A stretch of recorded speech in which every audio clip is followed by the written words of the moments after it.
Welcome to Shri Revathi's kitchen. ఈ రోజు మనం చేసుకోబోయే రెసిపీ పాలకూర నువ్వుల రోటి పచ్చడి.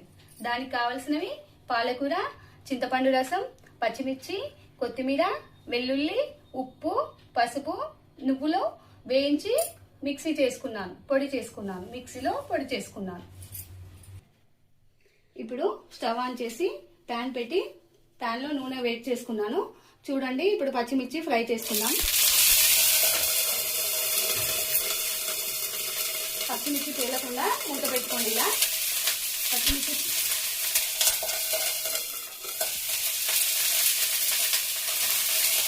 పచ్చిమిర్చి వేగిపోయింది. దీనిలో పాలకూర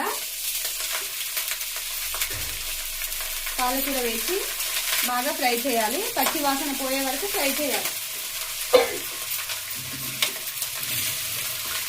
ఈ పచ్చడి రక్తం తక్కువ ఉన్న వారికి చాలా బాగా యూజ్ అవుతుంది. ఎందుకంటే పాలకూరలో ఐరన్ బాగా ఉంటుంది, నువ్వుల్లో కాల్షియం ఉంటుంది, చింతపండు రసంలో మనకు కావాల్సినంత సి విటమిన్ ఉంటుంది, వెల్లుల్లి మనకు రోగనిరోధక శక్తిని పెంచుతుంది. ఇది అందుకే చాలా బాగా ఉపయోగపడుతుంది. ఒకసారి రక్తం తక్కువ ఉన్న వాళ్ళు ట్రై చేసి చూడండి, చాలా బాగా పనిచేస్తుంది. మనకు ఒక్కసారి పచ్చడి తింటే మన బాడీలో కావాల్సినంత పోషకాలు అందుతాయి ఈ పచ్చడితో. ఎందుకంటే నువ్వుల్లో కూడా కాల్షియం చాలా ఎక్కువగా ఉంటుంది. అందుకోసమే చాలా ఆరోగ్యకరమైన పచ్చడి. ఒకసారి తప్పకుండా ట్రై చేసి తినండి. టేస్టీకి టేస్టీ, హెల్దీకి హెల్దీ.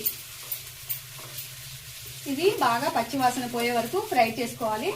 ఫ్రై చేసుకున్న తర్వాత ఉప్పు, పసుపు, చింతపండు, వెల్లుల్లి రెబ్బలు ఇందులో వేసుకున్నాను. గ్రీన్ కలర్ పోకుండా కొంచెం పంచదార యాడ్ చేసుకున్నాను. పంచదార వేయడం వల్ల పాలకూర గ్రీన్గా అలాగే ఉంటుంది, కలర్ మారకుండా ఉంటుంది. ఇందులో బాగా అన్నీ మగ్గిపోవాలి, నూనెలో అన్నీ మగ్గిపోవాలి. మగ్గిన తర్వాత ఇందులో నువ్వుల పొడి, చింతపండు గుజ్జు, ఉప్పు, పసుపు అన్నీ వేసి మిక్సీ పట్టుకోవాలి. ఇప్పుడు ఇది ఫ్రై అయిపోయింది. చల్లారిన తర్వాత మిక్సీలో వేసుకుందాం.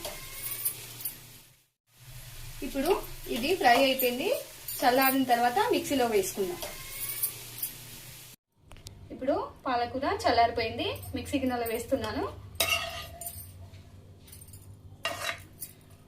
ఒక 2 కట్టల పాలకూర, 7-8 పచ్చిమిర్చి, 7-8 వెల్లుల్లి రెబ్బలు.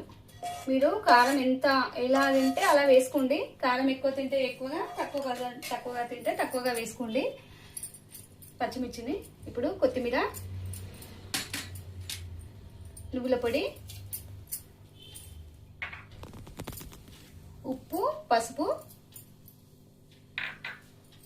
చింతపండు రసం అన్నీ వేసుకొని మిక్సీ పట్టుకోవాలి.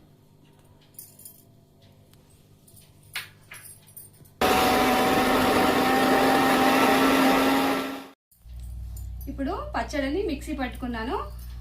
ఈ పచ్చడిని రోటిలో కూడా వేసుకోవచ్చు. నేను మాత్రం మిక్సీలో వేసుకున్నాను. ఈ పచ్చడికి ఇప్పుడు పోపు వేసుకున్నాను. నేను పోపు చేసి రెడీగా పెట్టుకున్నాను. కొద్దిగా నూనెలో ఆవాలు, జీలకర్ర, ఎండుమిర్చి వేసి తాలింపు పెట్టాను. ఇప్పుడు చూడండి, పాలకూర నువ్వుల పచ్చడి రెడీ. ఈ వీడియో మీకు నచ్చినట్లయితే లైక్ చేయండి, షేర్ చేయండి, సబ్స్క్రైబ్ చేయండి.